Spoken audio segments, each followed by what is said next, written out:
He has only been in Congress for a month, but already the opposition is mobilizing against him. At the same time, his supporters feverishly come to his defense.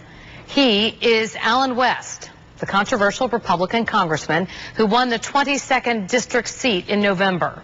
In this story you'll see only on News Channel 5, John Shainman went to our nation's capital to find out how West is faring to the north.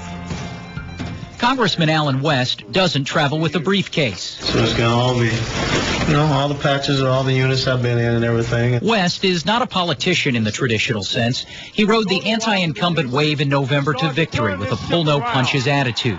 Now this outsider is in the ultimate insiders club. I think that when you cross the Potomac, truth becomes subjective.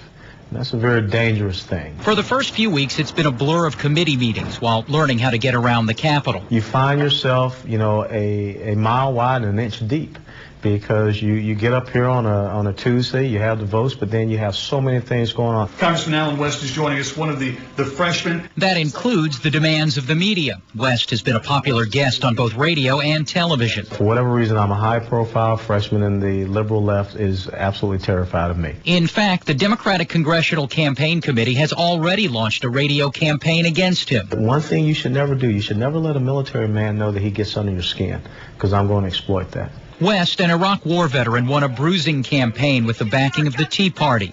At one time, the new congressman called our government tyrannical. But during our interview, West was more measured, the language not as incendiary. Still, at the State of the Union last month, West refused to go along with what he called the date night concept of Republicans sitting with Democrats. While others got President Obama to sign their programs, West took notes.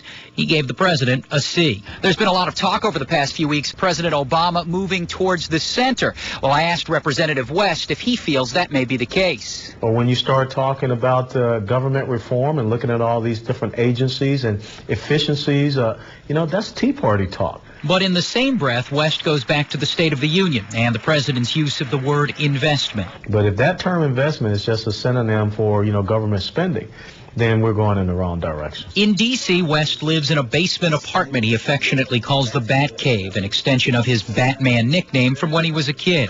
A picture of his mother, nicknamed Snooks, is displayed prominently in his office. He quotes one of his favorite lines from her. A man must stand for something or else he'll fall for anything. Last week, West was back in his home district, greeted by hundreds of cheering supporters at 2 town hall meetings. I have to be out there and be responsive to the people who sent me up here. Even if that means taking extra precautions in the wake of the shooting of Arizona Congresswoman Gabrielle Giffords. He fully supports the recent court ruling against President Obama's health care law, despite acknowledging there are a few good things in there. But guess what, John? I can take those good things and I can fit them in about 5 to 10 pages.